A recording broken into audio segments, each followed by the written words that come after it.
গ্রাম থেকে আনা দেশি মুরগি দিয়ে আজকে রান্না করে খেলাম মজাদার কোরমা, আর সাথে ছিল মজাদার পোলাও। হ্যাঁ বন্ধুরা, আজকে আমার ভাইয়ের বউ দিয়ে দিয়েছে এই দেশি মুরগিটা আমার আম্মুর কাছে, সেটা দিয়ে কিন্তু আজকে রান্না করেছি এই মজাদার কোরমা বলো রোস্ট বলো যেটাই বলো। আমি আজকে এই মজাদার রান্নাটা খেয়ে কিন্তু খুব খুশি হয়ে গিয়েছি। এতটাই মজা হয়েছে, একদম টাটকা মুরগিটা দেশে থেকে নিয়ে এসেছে, মুরগি না সরি মোরগ। তো সেটা দিয়েই কিন্তু আজকে এই মজাদার রেসিপিটা তৈরি করে তোমাদের সাথে শেয়ার করব বন্ধুরা। তো এই যে এখানে আমি একটা হাঁড়ি বসিয়ে দিয়েছি চুলায়, আর ওদিকে কিন্তু আমি মুরগি ধুয়ে কেটে সুন্দর করে রেখে দিয়েছি। আর এখন আমি চুলায় হাঁড়ি বসিয়ে দিয়ে এখানে কিন্তু পেঁয়াজগুলোকে সুন্দরভাবে লালচে করে ভেজে নিচ্ছি বন্ধুরা। এই পেঁয়াজটাকে কিন্তু আমি লালচে করেই ভেজে নেব, কোনো কাঁচা অংশ থাকবে না। আর এখানে আমি এখন দিয়ে দেব গরম মশলাগুলো। এই যে এলাচগুলো থেতো করে দিয়েছি এলাচের সুঘ্রাণটা বেরিয়ে আসার জন্য। আর এখানে দিয়ে দিলাম কয়েকটা টুকরো দারুচিনি, দিয়ে দিলাম জয়ত্রী, আর দিয়ে দেব জয়ফল গুঁড়ো। জয়ফলটাকে একটু গুঁড়ো করে দিয়েছি সামান্য পরিমাণে, মানে শুধু ফ্লেভারের জন্য। তো এগুলো সবগুলোকে দিয়ে এখন আমি তেজপাতা দিয়ে দেব।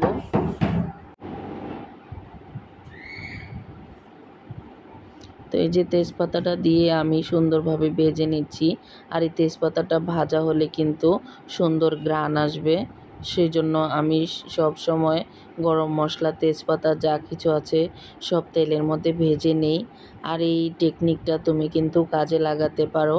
অনেকে আছে বলে যে আমার তরকারিতে ঘ্রাণ হয় না, যাদের তরকারিতে ঘ্রাণ হয় না তারা কিন্তু এভাবে তেলের মধ্যে মশলা ভেজে নিলে সুন্দর সুন্দর ঘ্রাণ আসবে এবং ভালো ফলাফল পাবে।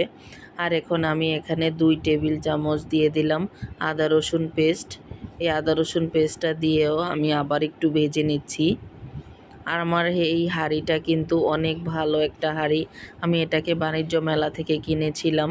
তো এটা কোনো নিচে কোনো লেগে যায় না, খুব ভালো মানের একটা হাঁড়ি।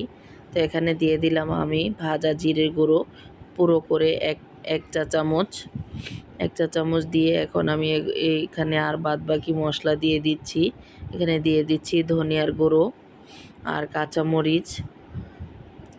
আজকে আমি এখানে কোনো প্যাকেট মশলা ব্যবহার করব না, ঘরে থাকা মশলা দিয়ে একদম পারফেক্ট একটা কোরমা রান্না করে নেব। তো এই যে এখানে আমি সামান্য একটু পানি দিয়ে দিলাম কিছু কাঁচামরিচ ঝালের জন্য। আর এখানে আমি কিন্তু আজকে যেহেতু কোরমা রান্না করব ভাবছি, তো এখানে আমি মরিচের গুঁড়োটা দেব না, একদম সাদা সাদা করেই রান্না করব, তার জন্য আমি কাঁচামরিচ দিয়েছি। আর তোমরা যদি রোস্ট রান্না করো এখানে কিন্তু কিছুটা পরিমাণের শুকনো মরিচের গুঁড়োটা দিতে পারো, কারণ কালার আসবে ভালো আর ঝালও হবে। আর এই যে এখানে আমি দিয়ে দিচ্ছি কতটুকুখানি হাফ কাপের মতো টক দই। টক দইটা দিয়ে এ পর্যায়ে আমি আবারও ভালো করে কষিয়ে নেব, যতক্ষণ না পর্যন্ত উপরে তেলটা ভেসে আসছে ততক্ষণ আমি এটাকে ভালোভাবে কষিয়ে নেব বন্ধুরা। আর এই টক দইটা দেওয়াতে কিন্তু এই তরকারিটা তাড়াতাড়ি, দেশি মুরগি কিন্তু তাড়াতাড়ি সিদ্ধ হয়ে গিয়েছে। তো আমি ভেবেছিলাম দেশি মুরগিটা সিদ্ধ হবে কি না, তার জন্য পাকিস্তানি মুরগি হলে এই কোরমাটা রান্না করলে ভালো হয় বেশি। আর এখানে একটু স্বাদের ব্যালেন্স করতে আমি দিয়ে দিলাম 1 চা চামচের মতো চিনি, যেহেতু টক দই দিয়েছি একটু চিনি দিলে ভালো লাগবে। তো এই যে আমার এই সম্পূর্ণ মশলাটা কিন্তু সুন্দরভাবে কষানো হয়ে গিয়েছে, আর সব চতুর্দিক দিয়ে কিন্তু তেল ভেসে উঠেছে। এখন আমি এখানে আমার যে চিকেনটা কেটে ধুয়ে রেখেছিলাম সেটাকে এখানে দিয়ে দেব। তো এই যে দেখো আমি কিন্তু চিকেনগুলোকে ছোট ছোট করে কাট দিয়ে দিয়েছি, যেন ভিতরে মশলাটা ঢোকে আর তাড়াতাড়ি হয়ে যায়। তো এখন আমি বন্ধুরা ভালো করে নেড়ে চেড়ে এটাকে কিন্তু মশলার সাথে মিশিয়ে দিচ্ছি।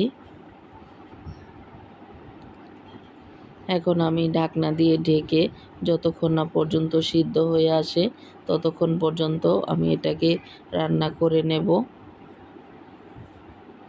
আর মজার বিষয় হলো আজকের দেশি মুরগিটা একদম তাজা মুরগি আমি রান্না করেছি, তো এটা কিন্তু সিদ্ধ হতে বেশি সময় লাগেনি। আর যেহেতু এখানে টক দই দিয়েছি আর 1 চামচ চিনি দিয়েছি, এগুলো কিন্তু খুব সুন্দরভাবে একদম ঝটপট সহজেই কিন্তু সিদ্ধ হয়ে গিয়েছে।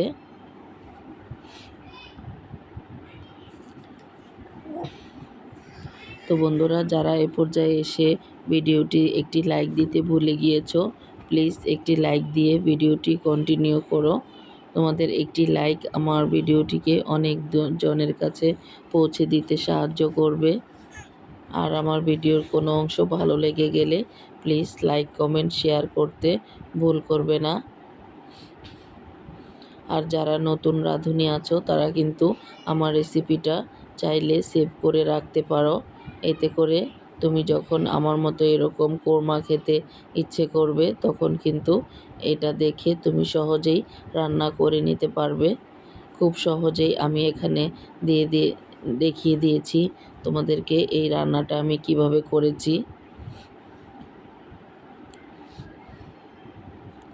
তো এই যে আমি এখানে সামান্য একটু পানি দিয়ে দিয়েছি। পানিটা দেওয়ার কারণে কিন্তু সুন্দরভাবে এখানে সিদ্ধ হয়ে যাবে।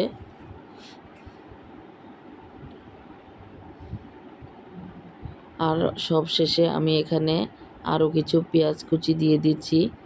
আর যেহেতু এটা কোরমা, একটু পেঁয়াজের ঘ্রাণ হলে ভালো লাগবে, তাই আমি শেষে এই পেঁয়াজটুকু এখানে দিয়ে দিলাম।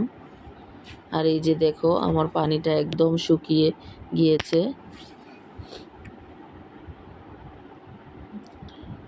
তো এই পর্যায়ে এসে আমি এখানে কিন্তু একটু দুধ দিয়ে দেব। তো আমি ভেবেছিলাম দুধ নেই, তো ফ্রিজ খুলে দেখি যে দুধ আছে। তো আমার রান্নাটা একদম সম্পন্ন হয়েছে দুধটা দেওয়াতে। তো এই যে দেখো আমি বোতল থেকে দুধ ঢেলে দিচ্ছি। দুধটা দিলে কিন্তু সুন্দর ঘ্রাণ আসে। আর কোরমাতে কিন্তু দুধ না দিলে ভালো লাগবে না। কোরমা বলতে একটু ঝোল থাকবে, আর ঝোলটা যদি দুধ দিয়ে দেওয়া যায় তাহলে কিন্তু আর কোনো কথাই নেই। আর হলো এটা নিজের ঘরে পালা দেশি মুরগি। তোমরা বুঝতেই পারছো যে আমার রান্নাটা কতটা মজা হয়েছে। আর পোলাওয়ের সাথে কিন্তু খেতে একদম দুর্দান্ত লেগেছে।